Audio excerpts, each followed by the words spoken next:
सब, I hope आप सब अच्छे होंगे। और आज का टॉपिक है जो कि हमारा बहुत ही ज़्यादा इम्पोर्टेंट है, जो कि प्रेग्नेंट लेडीज़ की हर एक की यही समस्या होती है, जो कि थकान होना। प्रेग्नेंट लेडीज़ जब प्रेग्नेंट होती है तो हर लेडीज़ की जैसे कि अलग अलग तरीके से थकान होती है और हर तिमाही में अलग अलग होती है। सो ये किस कारण से होती है इसके ऊपर डिस्कस करेंगे हम, तो साथ ही हम इसके कारण भी जानेंगे। और फ्रेंड्स, मैं आपको बता देती हूँ कि जो फर्स्ट ट्राइमेस्टर होता है और जो थर्ड ट्राइमेस्टर होता है उसके अंदर थकान की जो प्रॉब्लम होती है वह बहुत ही ज़्यादा होती है।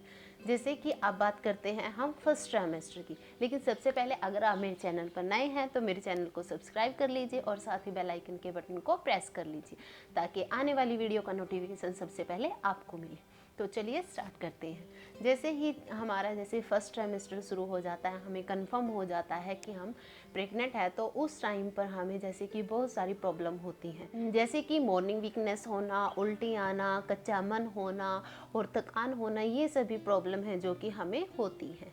थकान होने का मेन कारण होता है जैसे कि उस टाइम पर हमारी बॉडी में एक हार्मोन बनता है जिसको प्रोजेस्टेरोन कहा जाता है। उसका लेवल जब हमारी बॉडी के अंदर इंक्रीज हो जाता है तो वो हमारी एनर्जी लेवल को कम कर देता है और जिसकी वजह से हमें थकान होती है। और भी एक कारण है हमारी थकान होने का, जैसे कि हमारे शरीर में आयरन की कमी होना।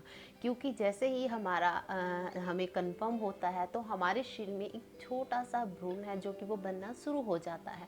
तो उसके न्यूट्रिशन के लिए भी जैसे कि जो भी चाहिए वो हमारी बॉडी से ही उसको मिलता है। तो इसलिए जैसे आयरन हो गया वो भी हमारी बॉडी से मिलता है, तो इसलिए हमारे शरीर में आयरन की कमी हो जाती है। साथ ही जो रेड ब्लड सेल कोशिकाएं होती हैं उनकी भी कमी हो जाती है, जिसकी वजह से हम अपने शरीर में थकावट है जो कि वो महसूस करते हैं। तो अब बात करते हैं हम सेकंड ट्राइमेस्टर की। काफ़ी लेडीज़ को जैसे कि फर्स्ट और थर्ड ट्राइमेस्टर में ही है जो कि थकावट की प्रॉब्लम होती है और सेकंड में नहीं होती। लेकिन काफ़ी लेडीज़ ऐसी होती हैं जिनको पूरी प्रेगनेंसी में ही थकावट की प्रॉब्लम है जो कि वो रहती हैं। जैसे कि जब सेकंड ट्राइमेस्टर शुरू हो जाता है तो उसके अंदर थकान के क्या क्या रीज़न होते हैं, और जैसे ही हमारी प्रेगनेंसी का सेकंड ट्राइमेस्टर शुरू हो जाता है तो उस टाइम पर हमें जैसे कि यूरिन की प्रॉब्लम, यूरिन का बार बार आना है जैसे, और जिसकी वजह से हम रात में नींद प्रॉपर नहीं ले पाते और बार बार उठना, जिसकी वजह से हमें मॉर्निंग में बहुत ज़्यादा थकावट महसूस होती है और हमारी बॉडी है जैसे कि रिलैक्स फील नहीं हो पाती, जिसकी वजह से भी हमें है जो कि नॉर्मली थकान रहती है। और इसके बाद हम बात कर लेते हैं थर्ड ट्राइमेस्टर की। उसके अंदर थकान के क्या क्या रीज़न होते हैं। जैसे ही हमारी प्रेगनेंसी का थर्ड ट्राइमेस्टर शुरू हो जाता है, यानी कि लास्ट के जो 3 मंथ होते हैं वो होते हैं, तो उस टाइम पर क्या होता है कि बेबी का जो जैसे कि प्रॉपर ग्रोथ भी कर लेता है और उससे बेबी का आकार है वो भी बढ़ता है। उसकी वजह से हमारे यूट्रस का आकार होता है वो भी काफ़ी हद तक बढ़ जाता है, और जिसकी वजह से कहते हैं कि हमें जैसे कि एंडिंग मंथ में है जो कि ज़्यादा वर्क करना चाहिए जिससे कि हमारी नॉर्मल डिलीवरी हो।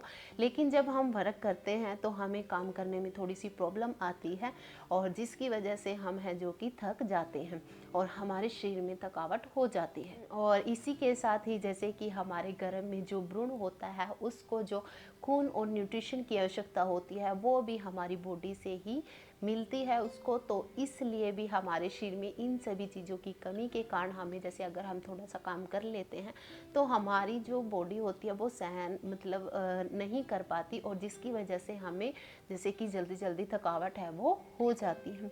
और भी बहुत सारे रीज़न होते हैं थकावट होने के, जैसे कि जब आप ज़्यादा स्ट्रेस लेते हैं या फिर आपका जो बीपी है वो बहुत ज़्यादा हाई होता है, और रात को जैसे कि प्रॉपर नींद ना ले पाना, और जिसकी वजह से आप मॉर्निंग में है जो कि फ्रेश फील नहीं कर पाते और अपने आप को है जो कि थकावट या लेजी सा महसूस है जो कि वो करते हैं। सो फ्रेंड्स, ये थे छोटे छोटे से कारण होते हैं जिनकी वजह से हमें प्रेगनेंसी के अंदर है जो कि बहुत ज़्यादा थकावट रहती है। लेकिन इन सभी प्रॉब्लम के बीच भी हमें अपने आप को बहुत ज़्यादा एक्टिव रखना चाहिए। आपको हल्के फुल्के व्यायाम करने चाहिए। अगर आप जैसे कि घर का प्रॉपर वर्क भी करती हैं तो वो भी सफिशिएंट है। थोड़ा सा एक्टिव होकर कीजिए और अपने मूड को है जो कि फ्रेश कीजिए, कुछ भी कीजिए, जैसे कि म्यूज़िक सुनना, डांस करना, हल्का फुल्का सा करना, और जो भी चीज़ आपको अच्छी लगती है वो कीजिए, जिससे आपका मूड भी फ्रेश रहेगा, आप एक्टिव भी रहेंगे। सो फ्रेंड्स, आज के लिए इतना ही। आई होप आपको मेरी वीडियो हेल्पफुल लगी होगी। Thank you for watching my video.